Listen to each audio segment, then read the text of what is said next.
So, ancestral debt.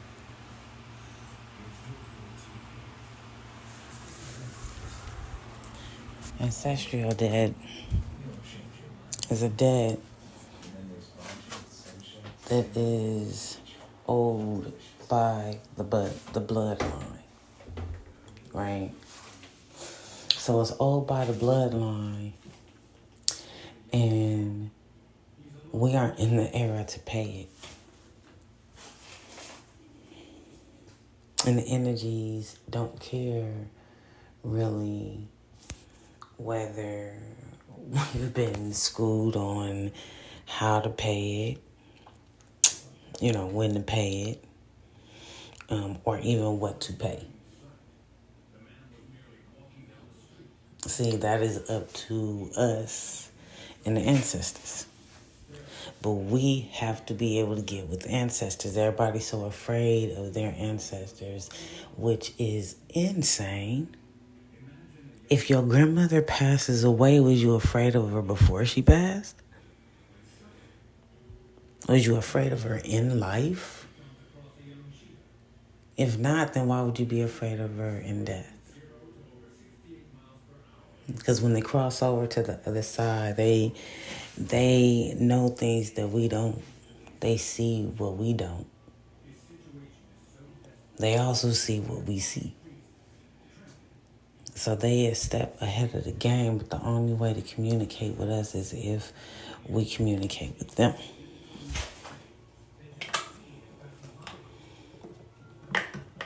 And if we're too afraid to communicate with them, more than likely it's going to be because there's some deep healing that has to take place, and that healing brings up a sense of fear or shame or guilt, right? Or anger, right? So that is the debt. That is the ancestral trauma, and that is the debt that has to be paid. And really, before anybody even begins to start venerating their ancestors, building, altars to serve them, having pictures and such on altars, it should really start off with paying off ancestral spiritual debt, right? It's like a cleansing of the footprint of the bloodline.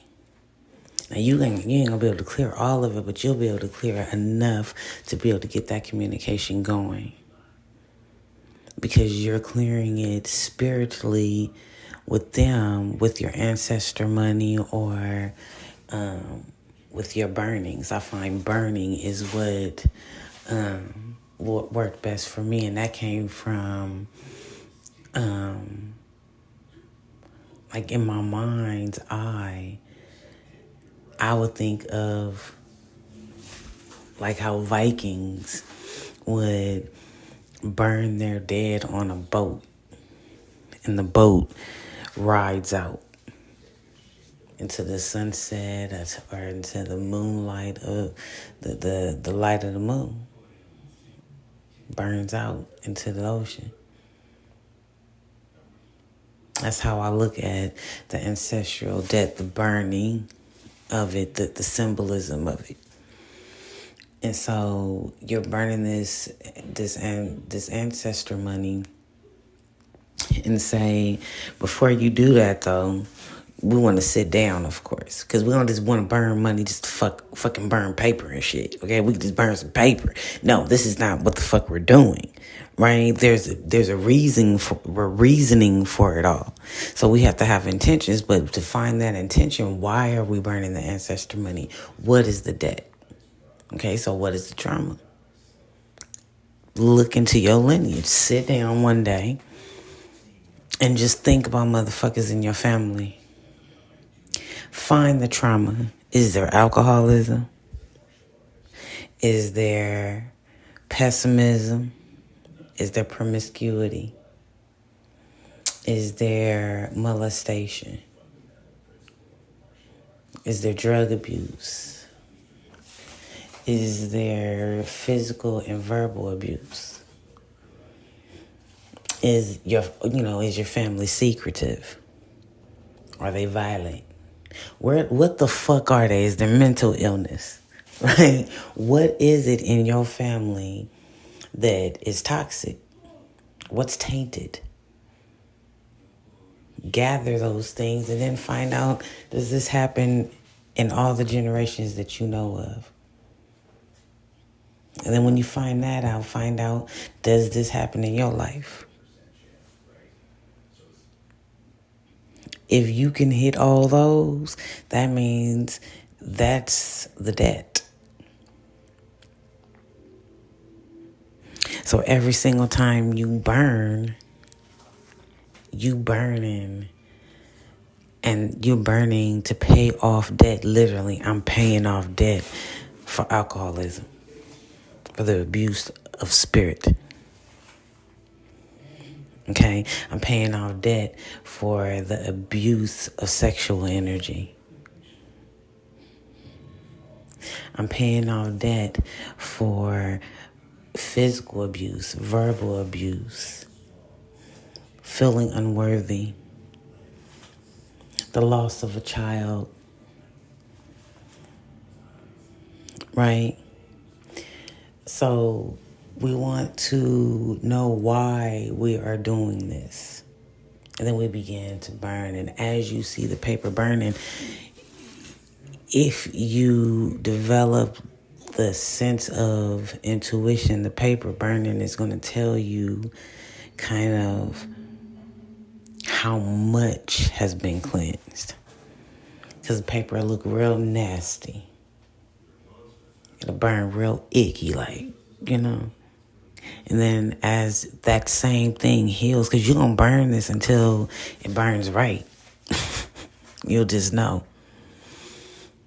And you'll just burn it. Over time, that paper not going to burn so viciously or nasty like. And then at some point, it may not even burn all the way through. That's when you know, okay, we done worked on alcoholism. We done burnt enough for that. And if you got alcoholics in your family, you'll start to notice. No bullshit. You'll start to notice that they're trying to get better. That they're doing something to better themselves in some type of way. It may not cure everything because everybody got free will. They got to do it themselves. But you giving them this, you're clearing the path. They already on the path. But you can step in as someone that is a spiritualist in your family.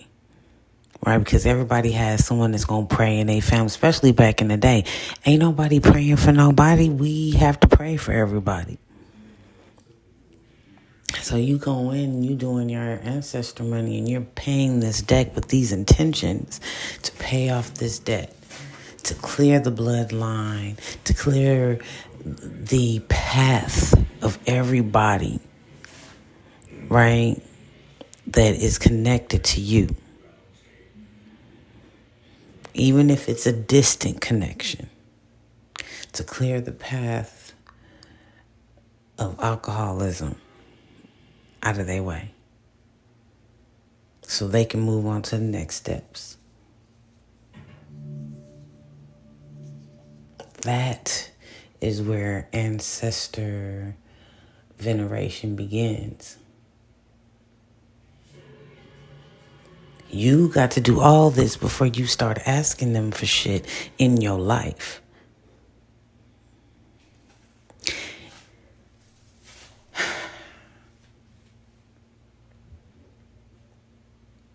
A way has to be made for them just like it has to be made for you. Just like we take spiritual baths and we cleanse ourselves with smoke, that same thing needs to be done when we're working with our ancestors. It's very healing. And then you begin to work on that shit within yourself. And you start working on it in your life.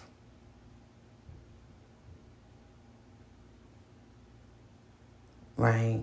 If abuse, period, was a thing for you as a child, or a thing for your mother as a child, or your father as a child, and they talked about it with you, or you know about it, well, then you're going to want to turn around and not do that to your children. Because if you do, you're just continuing the process of elimination of the bloodline. And that shit has to stop now.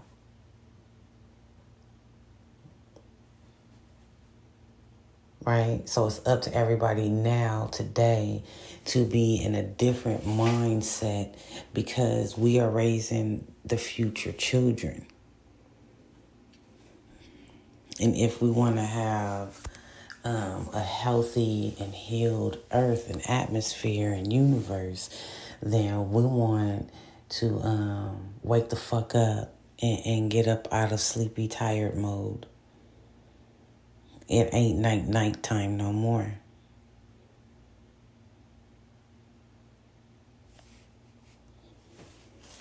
And that's on period.